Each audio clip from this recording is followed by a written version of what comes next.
मेरे पास ये तीन नंबर है 2, 5 और 8। मैंने सबसे पहले 2 और 5 को ऐड किया तो आया 7 और फिर 7 में मैंने 8 को ऐड किया तो मेरे पास आया 15। अब ये मैंने क्या किया, पहले 2 में 5 को ऐड किया, फिर जो आंसर आया उसमें मैंने 7 को ऐड किया। अब हो सकता था कि मेरे पास ये सेम ही क्वेश्चन हो, लेकिन मैं पहले इन दोनों को ऐड कर लूँ। 8 प्लस 5 आपका कितना हो जाएगा, 13। अब मैं 13 में ऐड करूँ 2 तो वो भी मेरे पास 15 ही आएगा। चाहे मैं किसी भी ऑर्डर में ऐड करूँ, चाहे मैं पहले इन दोनों का ग्रुप बना करके ऐड कर रही हूँ, फिर जो आंसर आ रहा है उसमें इसको ऐड कर रही हूँ, या पहले मैं इन दोनों का ग्रुप बना रही हूँ, फिर जो आंसर आ रहा है उसमें मैं इसको ऐड कर रही हूँ, आंसर जो है वो मेरा सेम ही आ रहा है। या फिर हो सकता है कि जैसे मेरे पास सेम ही क्वेश्चन है लेकिन मैंने 2 की जगह 5 लिख दिया, 5 की जगह 2 लिख दिया, इस तरह से मैंने स्वैप कर दी डिजिट्स को। तो भी अगर मैं 5 में 2 ऐड करूँ तो 7 और फिर 7 में ऐड करूँ तो मेरे पास 15। या अगर मैं इस तरह से स्वैप करके ऐसे ग्रुपिंग कर दूं कि 8 में 2 जोड़ूं तो 10 और फिर 10 में 5 जोड़ूं तो 15। किसी भी केस में आप चाहे ग्रुपिंग कैसे भी बना लो, चाहे आप डिजिट्स को स्वैप कर लो, आपका जो आंसर है वो सेम ही आ रहा है। तो आज हमारे टॉपिक का नेम है swapping and grouping. Welcome to Shiv coaching classes. Class 7 maths की जो ये बुक है गणित प्रकाश, इसका चैप्टर 2 हमने शुरू किया था, अर्थमेटिक एक्सप्रेशन। ये इसका पार्ट 3 हम लोग पढ़ने जा रहे हैं, जिसमें हम पढ़ने वाले हैं swapping and grouping. So it's my suggestion कि अगर अभी तक आप लोगों ने पार्ट 1 और 2 नहीं देखे हैं तो please first go and watch them. तो चलिए शुरू करते हैं पार्ट 3। मान लीजिए आपके पास एक सिंपल सा एक्सप्रेशन है और उसमें 2 टर्म्स हैं। देखिए पिछले वाले वीडियो में हमने डिस्कस किया था कि टर्म्स क्या होती है, कैसे ब्रैकेट्स का यूज करते हैं, कैसे नोशन ऑफ टर्म्स यानी टर्म्स बना करके हम लोग एक्सप्रेशन को इजीली सॉल्व कर सकते हैं बिना गलती किए। ठीक है, तो मान लीजिए आपके पास एक सिंपल सा एक्सप्रेशन है और उसमें आपके पास 2 टर्म्स हैं। ठीक है, जैसे अब एग्जाम्पल है, मधु जो है वो ड्रोन उड़ा रही है टेरेस से। उसका जो ड्रोन है वो पहले 6 मीटर हाई जाता है और उसके बाद उसका ड्रोन जो है वो 4 मीटर नीचे आ जाता है। अब आपको एक एक्सप्रेशन लिखना है और ड्रोन की जो फाइनल पोजीशन है टेरेस से वो आपको बतानी है। तो मधु का ड्रोन पहले +6 हाई ऊपर गया, फिर -4 यानी कि फिर वो 4 मीटर नीचे भी तो आया ना, नीचे आया। ऊपर जाने के लिए हमने बोल दिया जैसे +6 और वो नीचे आया तो हमने बोला -4। तो हमारे पास 2 टर्म है, एक टर्म है हमारे पास +6, देखिए इसके आगे कुछ नहीं है मतलब प्लस है। ठीक है, और एक टर्म है हमारे पास -4। हमें इन दोनों को ऐड करके बताना होगा कि ड्रॉन की फाइनल पोजीशन क्या है। तो ये जैसे मेरे पास +6 था, अब देखिए +6 और 4 के बीच में 2 साइन है, प्लस माइनस। तो प्लस माइनस क्या होता है, माइनस। तो और ये दोनों प्लस माइनस 2 साइन थे, 2 साइन की जगह मैंने एक साइन लगा दिया माइनस। अब प्लस माइनस क्या होता है, माइनस। तो 6 में से 4 गए तो क्या बचेगा 2, और इन दोनों में से बड़ा कौन है 6 के आगे प्लस, तो यहाँ क्या आ जाएगा +2। तो इस तरह से मैं बता सकती हूँ कि टेरेस से जो मेरा ड्रोन है उसकी पोजीशन 2 मीटर अप होगी। क्या होगी, 2 मीटर अप। अब मान लीजिए पहले हमने 6 में प्लस किया -4 को, अगर मैं उल्टा कर दूं -4 में प्लस कर दूं 6 को, मतलब मैं डिजिट्स को स्वैप कर दूं। पहले मैं +6 में प्लस कर रही थी -4 को, अब मैं -4 में प्लस करूंगी 6 को, तो क्या आंसर सेम आएगा? हाँ जी बिल्कुल सेम आएगा। देखिए माइनस प्लस क्या होता है, -6 में से 4 गया तो 2, दोनों में से बड़ा कौन है 6 के आगे क्या है प्लस, तो आंसर के आगे भी आ गया प्लस। तो इस तरह से आप अगर डिजिट्स को स्वैप कर देते हैं तो भी आपका आंसर सेम ही आएगा। We already know that the swapping of the terms does not change the same when the terms are positive number. जब जो टर्म्स है अगर वो पॉजिटिव नंबर है तो आपका जो सम है वो अगर आप स्वैप भी कर देंगे डिजिट्स को, मतलब आपके टर्म्स को इसको इसकी जगह इसको इसकी जगह भी लेके आ जाएंगे, तो भी आपका जो सम है वो चेंज नहीं होता। तो दूसरी चीज यहाँ पे पूछ रहा है, will also this hold when there terms having negative numbers as well. अगर हम ये दो एक तो प्लस का नंबर है एक नेगेटिव का नंबर है, इसकी जगह में अगर दोनों के दोनों ही नेगेटिव नंबर ले लूं, मान लीजिए ये -3 और ये -2, 2 टर्म्स हैं, अगर दोनों ही मैं नेगेटिव नंबर ले लूं तो भी क्या मेरा सम चेंज होगा? नहीं होगा। देखिए -3, ठीक है, प्लस माइनस क्या होता है, तो एक साइन लगा देंगे माइनस, क्योंकि 2 साइन थे तो 2 की जगह एक साइन लगा दिया हमने, माइनस माइनस प्लस, तो क्या आया -5। या हो सकता है अगर मैं -2 में जोड़ू -3 को, -2 में जोड़ू -3 को, तो -2 यहाँ पे भी प्लस माइनस, तो यहाँ -3 माइनस प्लस 3 और 2 -5। तो अगर दोनों ही टर्म्स आपके नेगेटिव नंबर हैं और आप इस तरह से टर्म्स को स्वैप कर रहे हैं तो भी आपका आंसर चेंज नहीं हो रहा है। तो हाँ, अगर टर्म्स में नेगेटिव नंबर है तो भी ये चीज सेम होगी कि अगर हम नेगेटिव नंबर के टर्म्स को भी स्वैप करेंगे तो हमारा सम चेंज नहीं होगा। इस तरह से आप और कुछ एक्सप्रेशन अपने हिसाब से अपने मन से ले सकते हो और उसको चेक कर सकते हैं। नेक्स्ट है, can you explain why this is happening using the token model of integer that we saw in the class 6 text book of mathematics. Class 6 की जो गणित प्रकाश की बुक है मैथ्स की, उसमें लास्ट चैप्टर है आपका the other side of zero. वहां पे आपने टोकन मॉडल पढ़ा होगा इंटीजर्स के क्वेश्चंस को सॉल्व करने के लिए। तो ये बोल रहा है कि आप ये टोकन मॉडल से भी एक्सप्लेन कर सकते हो क्या? हाँ जी, हम बिल्कुल एक्सप्लेन कर सकते हैं। अब देखिए टोकन मॉडल में क्या होता है, जैसे मेरे पास दोनों ही नेगेटिव नंबर है, एक टर्म में -3, एक टर्म में -2। मैं -3 में -2 को जोड़ू या -2 में -3 को जोड़ू, आंसर -5 आ रहा था। अब हमें यही सेम चीज हमें टोकन मॉडल से बतानी है। अब टोकन मॉडल में क्या होता है, बहुत ईजी है। देखिए -3 है तो मैंने -3 के 3 टोकन बना लिए, फिर इसमें हमें प्लस करना है क्या, -2 के 2 टोकन, यानी हमने -2 के 2 टोकन बना लिए। प्लस करना था तो हम दोनों को प्लस करेंगे तो 1 2 3 4 5, टोटल कितने टोकन है हमारे पास 5, और किसके हैं माइनस के, तो हमने बोल दिया -5। या अगर हम इसको स्वैप कर देते हैं -2 और +3, तो -2 यानी कि -2 के 2 टोकन हमने बना लिए, इसमें प्लस करना है क्या -3, यानी माइनस के 3 टोकन, तो माइनस के 3 टोकन बना लिए, इनको भी हमें प्लस करना है तो 1 2 3 4 5, तो भी 5 ही आ रहा है, माइनस के 5 टोकन। तो आपने टोकन मॉडल से भी इसको प्रूव करके दिखा दिया कि अगर हमारे जो टर्म्स है वो नेगेटिव है और उनको अगर हम स्वैप कर रहे हैं तो भी हमारा सम चेंज नहीं होगा। अब ये बोल रहा है, मान लो अभी तक तो आपने 2 टर्म्स की बात करी, अगर किसी एक्सप्रेशन में 2 से ज्यादा टर्म्स हैं और अगर हम उनको स्वैप कर रहे हैं तो क्या हमारा आंसर चेंज होगा, जो हमारी वैल्यू है वो चेंज होगी या फिर नहीं होगी। टर्म 1 हो या टर्म 2 हो, टर्म 1 में आप टर्म 2 को जोड़ो या टर्म 2 में टर्म 1 को जोड़ो, answer will be the equal. अब ऐसा एक्सप्रेशन लो जिसमें 3 टर्म है, देखिए एक -7, एक 10 और एक -11, इसमें 3 टर्म्स हैं।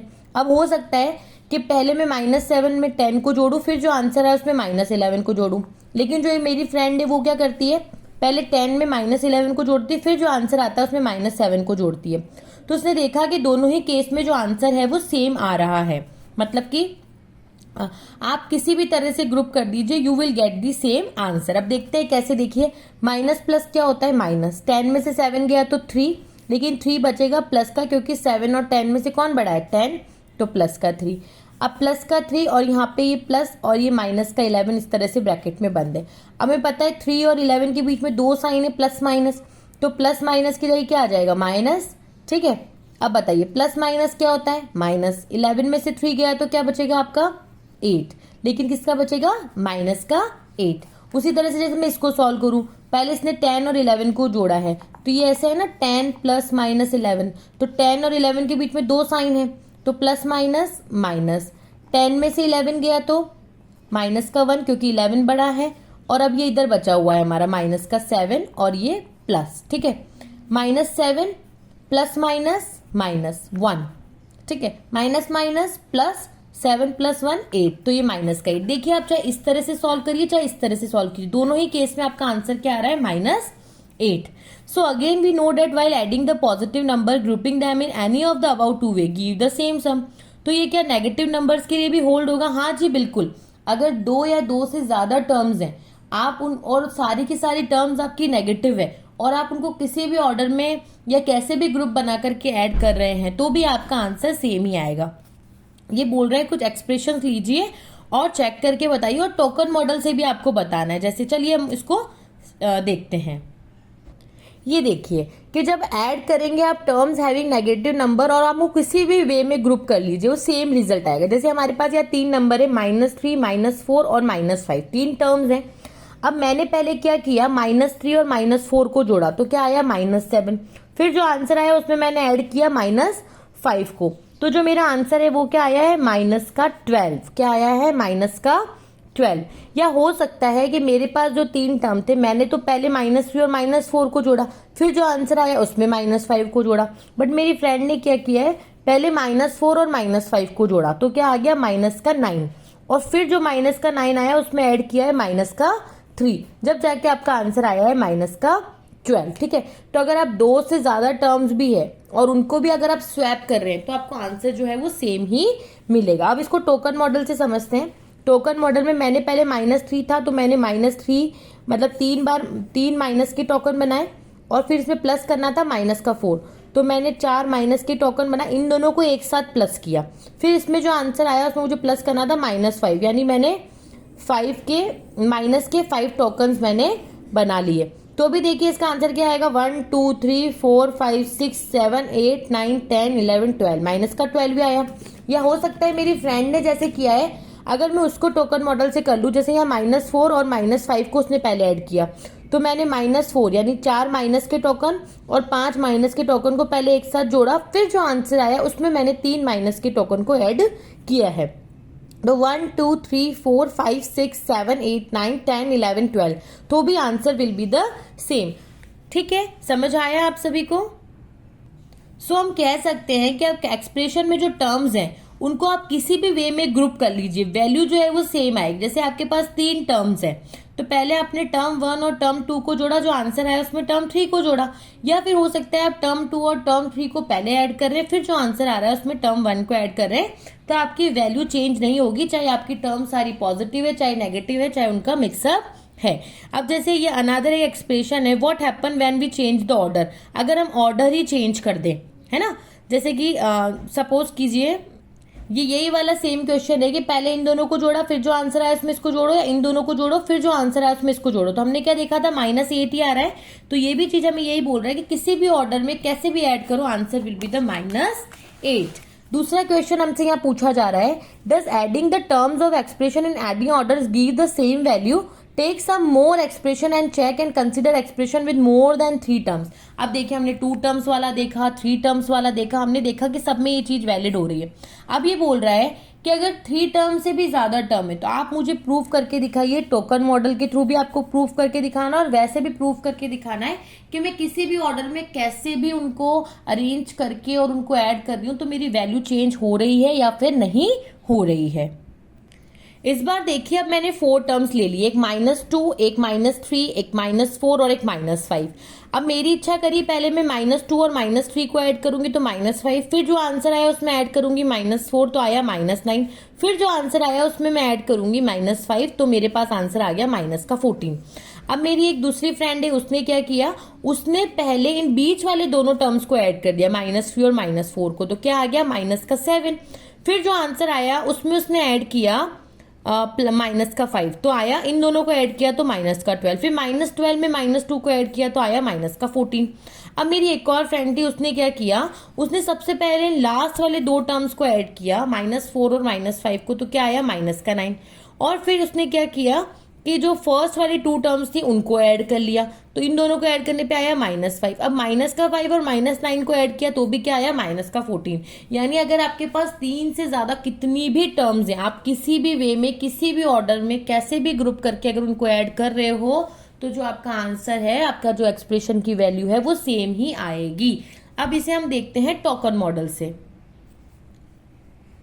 जैसे हमारे पास ये वाला क्वेश्चन था, ठीक है, अब हमने पहले वाले में क्या किया, इन दोनों को ऐड किया, तो मैं -2 है तो -2 की 2 टोकन बनाऊंगी, फिर इसमें मैं ऐड कर रही हूँ क्या, -3, तो मैंने इन दोनों को एक साथ ऐड किया, फिर जो इनका आंसर आया उसमें मैंने क्या ऐड किया, -4, यानी मैंने -4 के 4 टोकन बना लिए। फिर इन सब का जो आंसर आया उसमें मैंने ऐड किया किसको, -5, तो मैंने -5 की इस तरह से 5 टोकन बना लिए।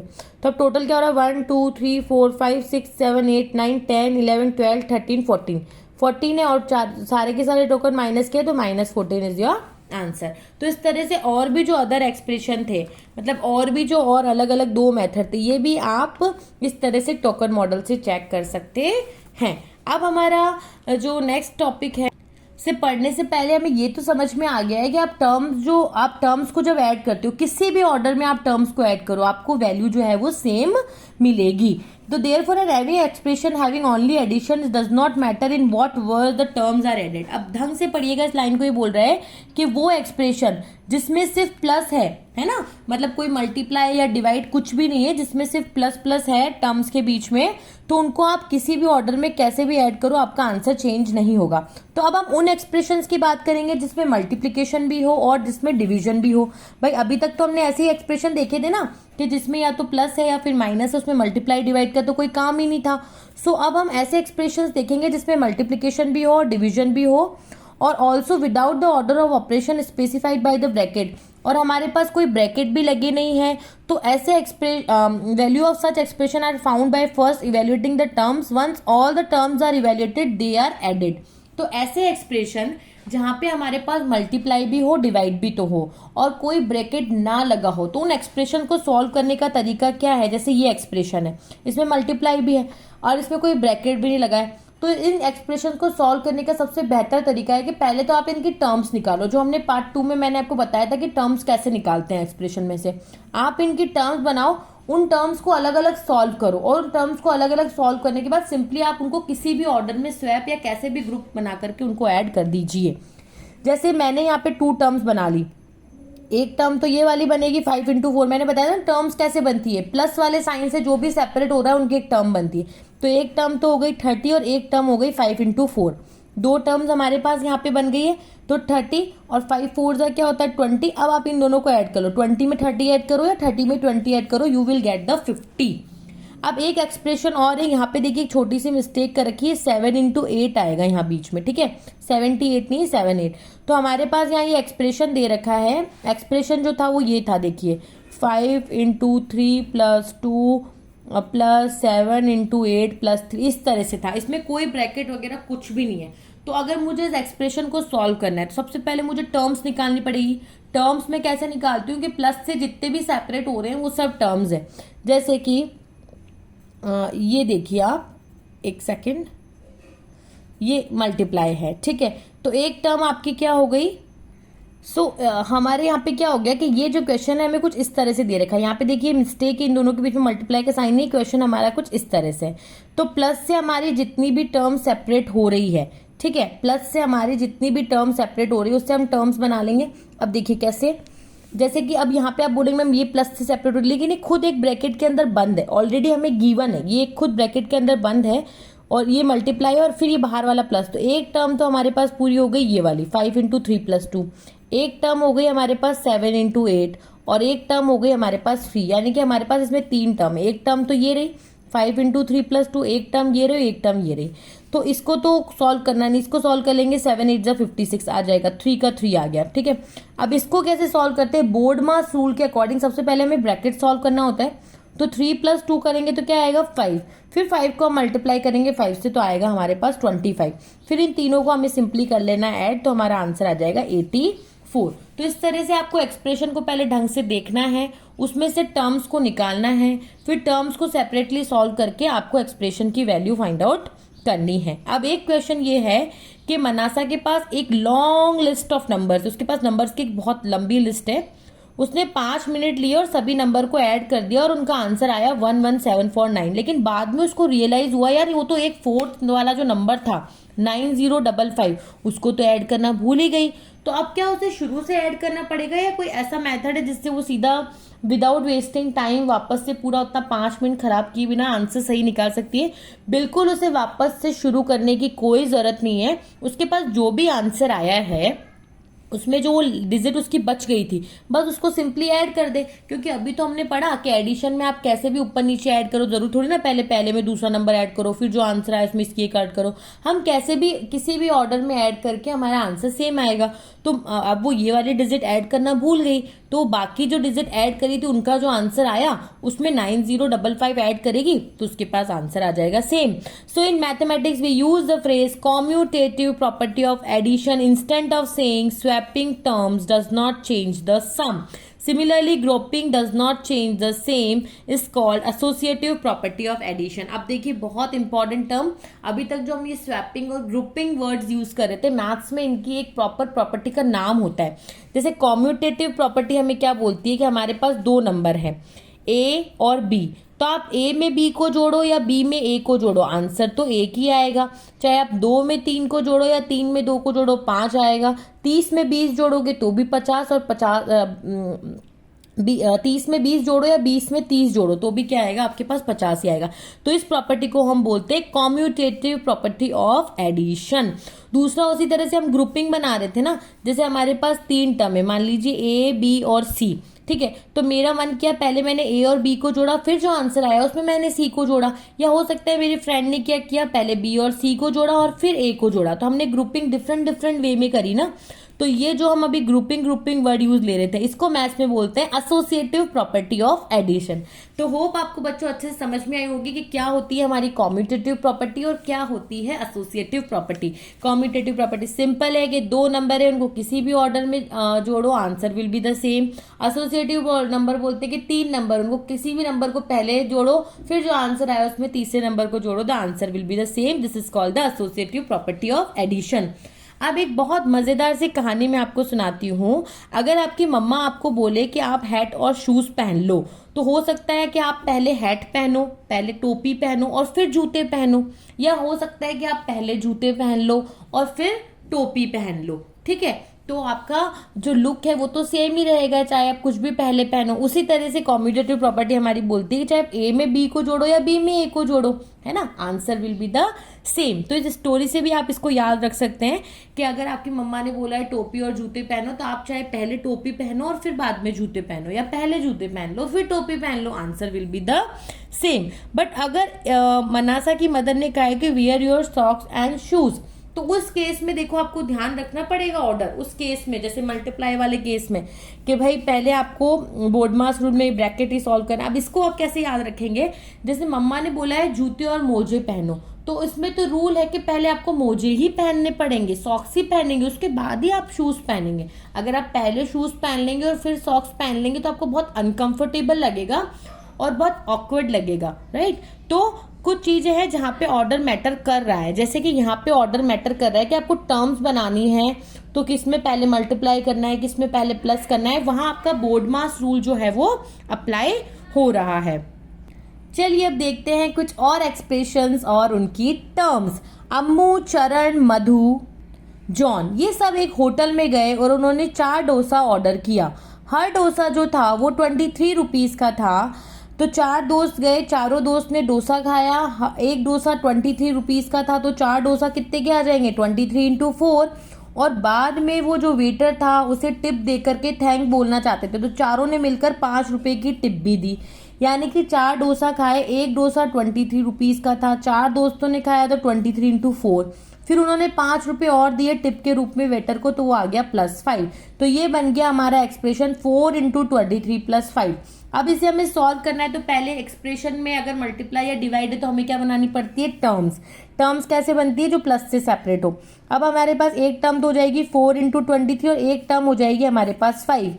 जब आप 4 इंटू 23 करेंगे तो आएगा 92, और 92 में 5 प्लस करेंगे तो 97। यानी कि जो उनका टोटल बिल बनेगा वो बनेगा, टोटल कॉस्ट जो आएगी वो आएगी 97। अगर मान लीजिए कि total number of friends goes up to the 7 and tip remain the same, how much will they have to pay. मान लीजिए कि अगर 4 दोस्त की जगह वो 7 दोस्त गए होते और टिप वो 5 रुपए ही देते, तो बिल कितना बनता। बहुत इजी है, एक डोसा आपका 23 रुपीज का है और 7 दोस्त गए होते तो 7 इंटू 23 होता, और प्लस कर लेते आप इसमें 5। अब आपकी जो इसमें 2 टर्म्स निकलती, एक टर्म तो आपकी निकलती 7 इंटू 23 और एक टर्म आपकी निकलती 5। आप पहले 23 को 7 से इंटू करो, जो भी आंसर आए उसमें प्लस कर दो 5, आपको टोटल कॉस्ट पता चल जाएगी। सो जब आप 23 को 7 से मल्टीप्लाई करेंगे तो आंसर आएगा 161, और इसमें जब आप +5 करेंगे तो टोटल कॉस्ट हो जाएगी आपकी 166। क्या हो जाएगी आपकी टोटल कॉस्ट, 166। अगला एग्जाम्पल 8 है कि childrens in the class are playing, जो क्लास में बच्चे हैं वो fire in the mountains, run run run ये वाला गेम खेल रहे हैं। जब टीचर एक नंबर कॉल करती है तो स्टूडेंट को अरेंज होना होता है उस ग्रुप में, ठीक है। अगर वो नहीं हुए उस ग्रुप का पार्ट, तो जो बाकी बचे हुए बच्चे हैं वो हार जाएंगे। मतलब कि एक गेम चल रहा है, मतलब उस गेम का नाम है fire in the mountain, run run run, पहाड़ों में आग लग गई, भागो भागो भागो। तो टीचर एक नंबर बोलेगी जैसे 8, तो जितने भी बच्चे हैं सभी बच्चों को 8-8 के ग्रुप में खड़ा हो जाना है। सपोज करो कोई बच्चा है जो 8-8 के ग्रुप में नहीं खड़ा हो पाया और तो वो बाहर रह जाएगा, तो वो आउट हो जाएगा। तो रूबी क्या है ना, वो रेस्ट करना चाहती है तो एक साइड बैठ जाती है। अब जो बाकी स्टूडेंट्स हैं वो हैं 33 स्टूडेंट्स, वो गेम खेल रहे हैं। टीचर बोलती है 5, तो आप बताइए कितने बच्चे बाहर रह जाएंगे। अब 33 बच्चे हैं, हमें पता है टीचर बोलेगी 5, तो 5 के मैक्सिमम कितने ग्रुप बन जाएंगे, 5 6 30 होता है। उससे आगे तो 30 बच्चों का तो ग्रुप बन जाएगा 5 5 का, लेकिन 3 बच्चे हमारे बाहर रह जाएंगे। तो टीचर ने बोला 5, तो अब टीचर ने जैसे बोला 5 और टोटल बच्चे कितने थे 33, तो 6 5 30, 30 बच्चों का तो ग्रुप बन जाएगा और 3 बच्चे रह जाएंगे एक्स्ट्रा। समझ में आया? ठीक है। अब हमें बताइए the expression return as a sum of terms. हमने ऐसा क्यों लिखा है कि भाई इसमें अब जैसे हमारे पास एक्सप्रेशन है 6 × 5 + 3, तो इसमें एक टर्म तो हो जाएगी 6 × 5 और एक टर्म हो जाएगी हमारी 3। तो आप 6 5 लिखेंगे 30 और 30 + 3 हमारे पास टोटल स्टूडेंट आ जाएंगे 33। अब इसमें यहाँ पे नेक्स्ट क्वेश्चन पूछ रहा है कि अगर वो का वही हमारे पास क्वेश्चन है, हम जो गेम खेल रहे हैं वही गेम है। अब टीचर सपोज करो 4 बोलती तो रूबी क्या लिखती, क्योंकि रूबी तो बैठी हुई है, 33 स्टूडेंट्स हैं। तो अब आप बताइए 4 की टेबल में 33 से जस्ट पहले क्या आता है, बताइए जल्दी से। टीचर ने 4 बोला है तो 4 8 कितना होता है 32, यानी 32 स्टूडेंट्स तो अरेंज हो जाते हैं और एक बच्चा हमारा बच जाता है, क्योंकि टोटल स्टूडेंट कितने 33। तो 4 के टेबल में देखो 33 तो आता नहीं है, तो 4 8 क्या होता है 32, जस्ट 33 से छोटा। तो 32 बच्चे तो ग्रुप बना लेंगे, एक बच्चा बाहर रह जाएगा। मान लो अगर टीचर बोलती 7, तो 7 के टेबल में 33 आता है क्या, नहीं आता है। तो 7 4 28 होता है, फिर तो 7 5 तो सीधा 35 होता है, 35 तो बच्चे ही नहीं है। तो यहाँ हो जाएगा 7 4 28 बच्चे तो अरेंज हो जाएंगे और बाकी कितने बच्चे बच जाएंगे, बाकी बच जाएंगे आपके 5 बच्चे। तो 7 4 28 और 28 + 5 कितना हो जाएगा आपका 33। तो इस तरह से आप उस गेम के एक्सप्रेशन लिख सकते हैं। नेक्स्ट एग्जाम्पल है कि रघु ने 100 किलो चावल खरीदे होलसेल मार्केट से और उनको 2-2 kg के पैकेट में बनाए। मतलब 100 किलो चावल थे और 2-2 किलो के पैकेट बना लिए। तो 100 किलो चावल थे, 2-2 किलो के पैकेट बनाए तो 50 पैकेट बने होंगे और उसके पास ऑलरेडी 2-2 किलो के 4 पैकेट रखे हुए थे। तो आपको एक एक्सप्रेशन लिखना है और बताना है कि कितने 2 kg के पैकेट्स उसके पास है राइस के, और टर्म्स को भी आपको आइडेंटिफाइड करना है। तो देखिए 4 पैकेट तो उसके पास ऑलरेडी है, ठीक है, और उसने 100 किलो चावल लाए और 2-2 किलो के पैकेट बनाए, तो उसके पास कितने पैकेट बने होंगे उसको निकालने का तरीका है कि 100 को डिवाइड दो 2 से। भाई 100 किलो चावल लेके आए, 2-2 किलो चावल के पैकेट बनाए, तो आप 100 को डिवाइड देंगे 2 से और 4 पैकेट उसके पास ऑलरेडी है। तो एक्सप्रेशन क्या बन जाएगा 4 + 100 / 2। इस अपॉन का मतलब डिवाइड ही होता है।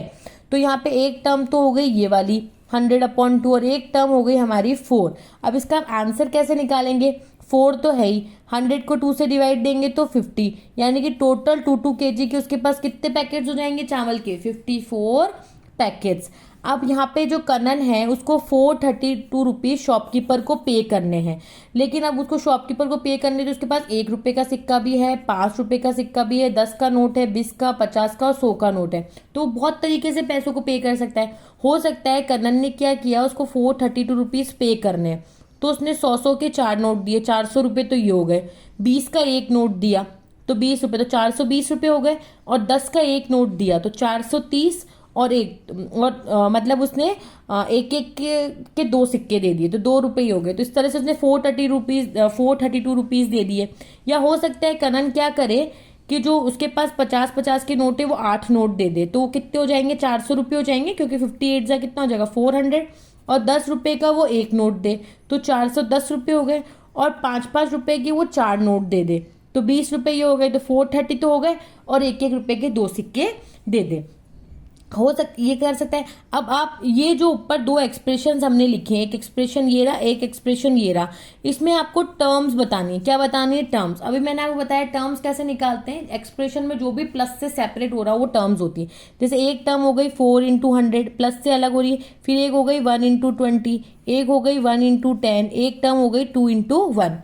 उसी तरह से इसमें भी टर्म्स निकालेंगे। एक हो गई 8 × 50, एक हो गई 1 × 10 टर्म, एक हो गई 4 × 5 और एक हो गई 2 × 1। तो इस तरह से ये हमारी अलग अलग टर्म्स हमने इसमें निकाल ली। अब ये बोल रहे हैं क्या, जैसे कन्नन ने तो 432 रुपीज देने के 2 तरीके बताए, क्या 432 रुपीज दुकानदार को किसी और तरीके से भी दे सकते हैं? हाँ बिल्कुल दे सकते हैं। अगर मैंने जो 20 का मेरे पास नोट है तो मैंने 20 के 20 नोट दुकानदार को दिए तो 400 रुपये तो ये हो गए मेरे पास, और मैंने 10-10 के जो 3 नोट दे दिए तो 30 रुपये ये हो गए, और मैंने दो या एक एक के दो सिक्के दे दिए, तो 2 रुपये ये हो गए। तो देखिए 400 + 30 + 2 कितने हो गए, 432 रुपीज़। तो एक तरीका और आप मुझे कमेंट बॉक्स में बताइए कि आप 432 रुपीज़ दुकानदार को और कैसे दे सकते हैं। सभी कमेंट बॉक्स में ज़रूर से कमेंट कीजिएगा। नेक्स्ट एग्जाम्पल है कि हमारे पास यहाँ पे 2 पिक्चर दे रखी है, तो आपको बतानी है कि यहाँ जो एक एक्सप्रेशन दे रखा है, इस एक्सप्रेशन में कौन से पिक्चर वाला अरेंजमेंट एकदम फिट बैठ रहा है।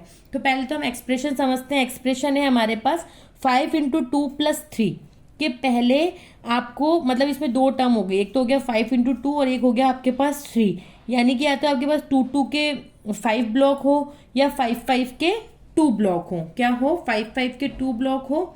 तो अगर मैं यहाँ देखूं तो 1 2 3 4 5 1 2 3 4 5 के 2 ब्लॉक तो हैं, बट यहाँ प्लस क्या होना चाहिए, सिर्फ 3, लेकिन यहाँ तो देखिए 6 प्लस हो रहा है, तो ये तो कैंसिल हो गया। अब दूसरा देखते हैं, या तो 5 के 2 ब्लॉक हो या 2 के 5 ब्लॉक। तो मेरे पास देखिए 2 के 5 ब्लॉक है, 1 2 3 4, ये 2 है और ये 5 ब्लॉक है, 1 2 3 4 5, और फिर बाद में क्या है 3, तो ये मेरे पास 3 बॉक्स है। तो ये वाली सिचुएशन जो लेफ्ट वाला फिगर है वो मेरे एक्सप्रेशन को बिल्कुल अरेंजमेंट को मैच कर रहा है, तो इसका आंसर हो जाएगा ये। अब हमारा जो एक्सप्रेशन था उसमें यही तो था ना, 5 × 2 + 3, तो हम क्या करेंगे, उसमें 2 टर्म्स, एक 5 × 2 और एक 3, तो 5 2 = 10, 10 + 3 13, और टोटल 13 ब्लॉक्स हमारे किस में आ रहे थे, लेफ्ट साइड वाले अरेंजमेंट में, वो हमने देखे थे। ये देखिए यहाँ पे कितने ब्लॉक्स आ रहे हैं, 1 2 3 4 5 6 7 8 9 10 11 12 13, बट यहाँ पे कितने थे, 1 2 3 4 5 6 7 8 9 10 11 12 13 14 15 16। तो वैसे ही जब सॉल्व करने पे हमारा ये वाला नहीं आ रहा, तो आप ऐसे सॉल्व करके भी देख सकते हैं कि आपका कौन सा वाला अरेंजमेंट ठीक रहेगा। अब हमारे पास नेक्स्ट है, what is the expression for the arrangement in the right making use of the number of the yellow and the blue square. अच्छा बताइए, ये वाला जो फिगर है इसका अरेंजमेंट क्या होगा। अब यहाँ देखिए, यहाँ हमारे पास जो येलो वाले हैं वो 5 के 2 हैं। क्या है, 5 के 2, यानी कि 5 ब्लॉक्स के 2 हैं हमारे पास, और ये 3 ब्लॉक्स के 2 हैं। तो हम ब्लू वाले के लिए बोल देंगे 3 ब्लॉक्स के 2 हैं। तो इस तरह से इसका एक्सप्रेशन हम बना सकते हैं ना, कि 5 ब्लॉक वाले 2 हैं हमारे पास सेट, और 3 ब्लॉक वाले 2 सेट है। तो 5 2 = 10 और 3 2 = 6, तो 10 + 6 क्या आ गया, 16, और अभी हमने काउंट किए थे इसमें ब्लॉक भी कितने हैं हमारे पास, 16।